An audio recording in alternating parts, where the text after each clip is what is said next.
Hello everyone, and welcome to the Character Forge, where I take characters from various media and turn them into a D&D 5e build. I use point buy, optional class features, customized origin, and fixed hit points for simplicity's sake. Though sometimes I'll add in some homebrew and variants to help make things work just a little bit better. Don't worry, I'll keep those separate for the more strict DMs. Today we'll be working on Satoru Gojo, the walking plot device done well from Jujutsu Kaisen. Not to mention the fact he's also everything I wanted from Kakashi and Urahara wrapped into one with some disturbing villain elements and a god syndrome, which is actually done really well. There's a reason that everybody loves him, even though I think if you really look into him, man, he shouldn't be likable, but he is. Now, for goals before we really get started. It's worth noting I'll be designing a video here soon called the Archmage Encounter and how to effectively give a low to mid-level party an encounter against an Archmage for GMs to use based around Toji and Satoru's fight in the series. Satoru, as we see him, is easily a boss encounter for a party. The abilities that he has and showcases are quite literally rule-breaking even in his own universe. So, GMs, look forward to that, I guess. Maybe I'll make more anime scenes into GM encounters if it does well. Who knows, I think it could be interesting. Now, to get to the point of the goals, this is for baby Satoru. Before he mastered his domain and had just begun to understand some of his ridiculous capabilities, but was still discovering the things that he was capable of. So with that in mind, what we want is ridiculous detection capabilities, some decent durability, and absolutely unfair magical firepower with some decent utility, control, and ability to maneuver. And maybe a baby version of his domain expansion if we can kinda swing it. Now, for ability scores, we're looking at 12 strength, 13 dexterity, 14 constitution, 12 intelligence, 8 wisdom, and 14 charisma. You're innately well-liked by basically everyone you meet, fairly physically fit, and quite educated due to your familial background. But you don't make the best decisions and are easily blinded by your innate talent and raw magical abilities, even as warranted as that pride and confidence may be. Now for race. Throughout heaven and earth, you alone are the honored one. Though Satoru definitely stated this as a form of arrogance and not its true meaning, I don't think, which is the opposite of ego and focuses on self-improvement. But in any case, you're legitimately the chosen plot device of the author, directly empowered with an ability to manipulate the concept of infinity itself. So, we're gonna go with a very special race and going ASMR. This gives resistance to Necrotic and Radiant, as well as an extra language. I'm gonna say take Celestial, but make it based on your campaign. Talk to your GM about what is useful. You, of course, have Dark Vision because, everyone does. You also have Healing Hands, or a little bit of reverse cursed energy technique as a treat, and the Light Cantrip. And I ask this every single time, but why does it need Dark Vision then? GMs, I recommend doing what I do with my games when I run 5e, which is rare nowadays. But when I do it, I take away the Dark Vision. Except for like 2 races. Just make it special. Just jeez. It makes builds like this so much more interesting and special when the whole party doesn't go, oh, we all also have 60 feet of dark vision. Anyway, you also get Celestial Revelation at level 3, and we're going to be taking Radiant Soul. Ask your GM to replace the big bird wings with a telekinetic flight instead. Now, for background, you were raised in one of the most influential families of magic users in the world, with intricate knowledge of the arcane and divine. Your family has a dedication to understanding the world. You were the chosen heir, but part of this family's line is not to simply experience life within the safe confines of their protection. After you were granted your first awakening of magic and bonding to the family patron, you were favored by it at such a young age that your training began to master these gifts very early. Unlike others that wielded the power of their gods, you were taught only to borrow the bit you needed to begin understanding it, to change it into your own through effort and mastery until you held enough skill to safely exit out into the world and begin making a difference. Mastering your new capabilities to one day return home and claim your title as the new family head to lead them into a new golden age. We're taking a variation of the noble background with this, gaining proficiency in perception and persuasion. Also trade out your playing cards for something useful in studying or reflecting the background more efficiently. Forgery, alchemy, something. You also get a language and a position of privilege to occasionally flex your background, but keep in mind you're out in the world to prove yourself, so use this sparingly. If your GM is open to the new wondrous world of backgrounds that offer systematic benefits directly, great. Pick up one of the spellcasting ones and grab shield and something else to help fill out the spell list you'll get here in a moment. Now on to the meat and potatoes of the build, the class. You were born into a family with the blessings of a powerful deity, so of course we're going Warlock. For your patron, we're going with Celestial, as it feels the most fitting and will give us access to reverse curse techniques to restore the hole that gets put in your head later due to your own arrogance. This will get you proficiency in Arcana and Intimidation, some items you don't need or want, as well as Wisdom and Charisma saving throws to resist some of those nasty effects. Sadly, your Wisdom being a low save is a prolonged issue, though that high-end Banishment Trap artifact thing is definitely a Charisma save, so somebody found a very high DC artifact, or you had disadvantage because it was a skinwalker using your best friend's corpse to mock you mid-roll. Poor kiddo. You also get the primary method of combat you'll be using, spellcasting. Eldritch Blast is an excellent burst of curse energy to cast a miniature version of blue, especially later with some invocations. Along with this, take Prestidigitation, which will be perfect for keeping all the filth off you using Limitless. For your first level spells, grab Armor of Agathis and Flavor the Cold as a limitless reflective force with Guiding Bolt as a baby version of red. You also automatically gain the Sacred Flame cantrip atop this, flavored as a basic curse energy burst against a target since it's not really fire. Additionally, you get Healing Light, which is a healing pool and debatably the best low-level healing option in the game since it doesn't drain any spell slots to use and is comparable to the strength of both Cure Wounds and Healing Word combined. Though, technically, Gojo this young doesn't even know he has this potential, but he probably rolled several 18s on his stats too, so, don't feel bad about using this to survive in a normal game. At second level, we have a few new shiny toys, specifically Eldritch Invocations. Arm of Shadows and Devil's Sight will provide an extra layer of Limitless as well as the step forward to having a proper set of 6 eyes. For your next spell, take Charm Person. You're excellent at manipulating most social situations, despite the fact many people would like to just punch you in the face, your raw power aside, and you don't really have that raw power just yet, so it works. Third level Warlocks get a Pact, and we're taking Pact of the Talisman. It could be anything from your blindfold for fun as an item given to you by your family, or family crest ring, whatever you want. The extra 1d4 just being a little boost to your abilities when you need it, you're a prodigy after all. For your spell, take Misty Step to cover your teleportation and area manipulation. Fourth level gives us +2 Charisma for a new total of 18, and some new spells. Take Friends and Mind Spite to play with your intimidating energy and 6 eyes even further. Though, ask your GM about just having access to see invisibility. When we're 5th level, you'll want to replace Charm Person with Hold Person, and take Counterspell or Thunderstep to play even further on your teleportation abilities and understanding of curse energy, especially how to negate it from ever hurting you. Additionally, you gain Rebuke of the Talisman to further play on your blue's ability to send targets flying away from you. Hitting 6th level, you get Radiant Soul, which causes all your Radiant spells to deal extra damage equal to your Charisma modifier, making your Guiding Bolt and Sacred Flame especially potent. For your spell, take whatever you didn't choose at your last level up.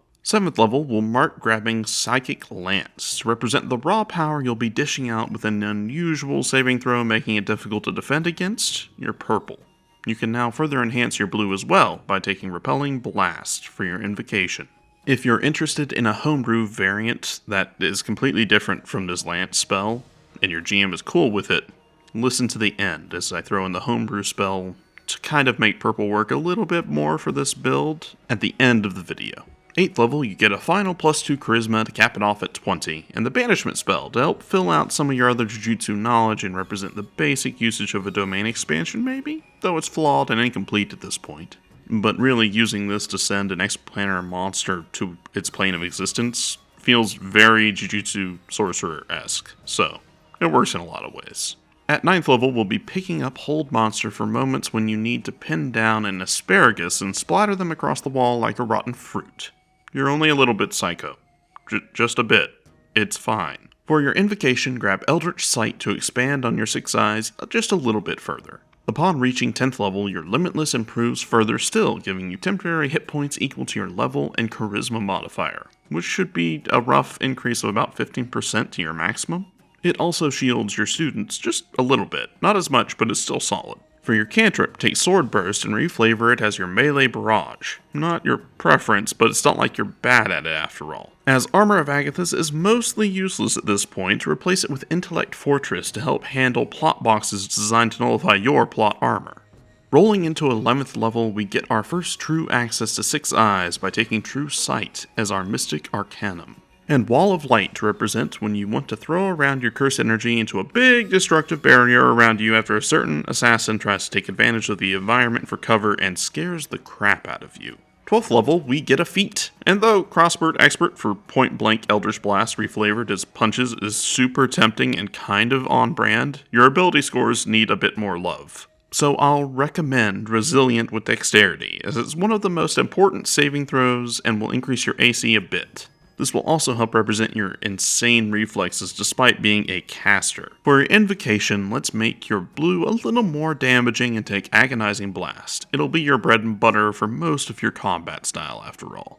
At 13th level, we'll finally be able to really show off our Limitless technique to render ourselves basically invulnerable by taking Etherealness to travel literally anywhere near instantly and flavoring it to have attacks bounce off you, instead of pass through you if you wish and your GM is cool with it. For spells, we'll be filling out some of the basics of a talented Jujutsu sorcerer that they should have access to. In this case, Dispel Magic. Some techniques need an external hand to nullify, and Counterspell won't always do it if it's already placed. 14th level, you unlock the ability to give a certain assassin the middle finger in a moment of serious duress. He really should have lingered at least one round to make sure you were going to lose that final death saving throw. Instead, you now have Searing Vengeance, allowing you to regain half your hit points and get up when you should have been about to die. If he'd lingered, he'd have taken some damage and been blinded by your glorious reawakening.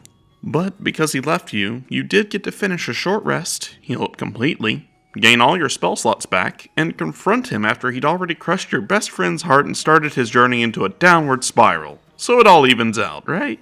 Finally, our capstone of level 15 grants us the first attempt at our true domain expansion via our Mystic Arcanum, Maddening Darkness. Reflavor the Infinite Darkness and Mad Babble as the raw infinity of sensory overload, and enjoy! For your final invocation, finish maximizing the 6 Eyes by taking Witch Sight, allowing you to see through skinwalkers that replace your best friend's brain. For a useful but final cap-off, make sure you retain the ability to create a veil and act as your role properly. Take Magic Circle for when you're trying your best to teach new kids joining your military organization against the darkest evils of the world.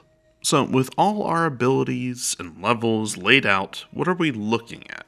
First, you're a wonderful face with 10 Intimidation and Persuasion, and though your Perception is only a 4, with your numerous detection-based spells and abilities including the 120 foot of Magic Dark Vision, True Sight, you're a fantastic strategic detector as well. Transmutation, Shapeshifting, Magic, Darkness, Invisibility, no problem. For combat, your raw damage potential is solid, simple, and efficient, with bonus Charisma and racial damage to your blue, red, and several other miscellaneous spells.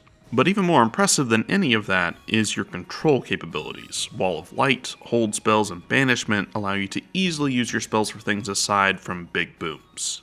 But the greatest strength of this build is most assuredly your mobility and the potential to keep enemies scrambling to get close to you or your allies. Flight, return damage, automatic pushback on your blue or when you're hit, etherealness, and your teleportation if necessary. I wish luck to literally any melee build trying to go up against you. Now, on the flip side of this plethora of benefits, you're a warlock. That means limited spell slots, and your survivability is only fantastic for a mage. Anyone actually engaging you directly in combat is going to leave you in trouble. Toji is proof of this. Additionally, as a downside to rarely being hurt, your Constitution save is horrid for a primary caster. Luckily, you don't have too many concentration spells to lose, but if and when you do, it's going to hurt a lot. But honestly, your biggest issue is the fact that you have to keep track of the battlefield for this build. You need to maximize your knockbacks, your flight, and mobility to stay as far away from attackers as possible while retaining range for healing and support. But that should be easy for the Honored one, right? Abuse your range and pushback options, knock away enemies from yourself and allies, control the battlefield, and time your spells and healing for key moments. And if you have to plan to go down once in a while just to nuke the area and get back up high as a kite, well, who am I to deny you that joy? Now, as far as the promised homebrew goes, obviously I made do with Psychic Lance. But if you had the choice, I'd ask your GM about a homebrew that fits better with the single big focus beam of destruction. Something that plays on the running mixture of force and radiant damage that is found throughout this entire build. So throw this at your GM and ask them how they feel about it and how it may need tweaked just for them to feel comfortable. I designed it scaling off of the spell Lightning Bolt, just put it up to the 5th level and added some extra flair to it. See how they feel, don't be afraid to tweak numbers on things. Some people are comfortable with different damage amounts. Now, with all that said and done, we're shifting into the just casual chat and thanks section of the video. First, before all else, thank you all for watching to the end. I know not many people do, and I really appreciate it when it happens. I want to thank all my patrons and channel members for supporting me through all this nonsense, especially Arima, Disney, SPS, and Varen. Thank you for maintaining such high-tier pledges for so long, even through the waves of inactivity. Speaking of said inactivity, due to health and work, I was obviously kind of MIA for a while, and I apologize for that. I could sit here lamenting my situation and some things that have happened, but honestly, that's not my jam. I don't like putting that out into the world. I feel like I'd rather try and just apologize and be thankful and move on. There's enough bad stuff in people's lives without adding my load onto others. So, suffice to say, it's just been a little rough. I'm okay, but that is the reason for my inactivity, and I sincerely apologize, and I'm just so grateful and kind of speechless that while I was inactive and tending to some issues, I suddenly broke into 5k subs, which is just wild to me. I'm so glad that you guys like the Jujutsu content so much, and I will try and push out a couple more builds in that vein, though I don't want to get too bogged down in one series, as I've said before, but I think this push of activity and requests has kind of proven I should offer a little bit more to the series. So thank you all for the massive influx of views and subscribers. It's amazing, and I will do my best to provide you some consistent content. I'm currently working on that Archmage encounter as a side video and an experiment. I got a Geto build, a Yamamoto build, and then I'll be caught up on some old promises so I can start putting up Patreon and member votes to determine the next videos again. So, with that in mind, what videos and characters would you all like to see? Anything in this build you'd like to see done differently? Do you think maybe Sorcerer or Wizard instead of Warlock? Is there any other specific homebrew you all would like to see? I've had a lot of requests for the various cursed items from Jujutsu Kaisen, and to make a homebrew video explaining all those as potential items for a campaign. That sounds interesting and different. Regardless, if there's anything you just would like to vaguely throw into the aether, put it in the comments. I do my best to read and reply to all of them. If you want to have like a direct hand in what I do next, there's my Patreon and members. They get to vote specifically on the things that everyone else throws out there. I make a list, and that is based on the comments, and then the votes from Patreon and members decide specifically what I do next in what order. But regardless, sincerely, just watching and subscribing and liking the videos and commenting, all that does so much for me, and I cannot emphasize and explain and enunciate how incredible this is. But I have rambled on enough at this point, so for now, just thank you all so much for sticking with me. Love each other, love yourselves, and I'll see you in the next video.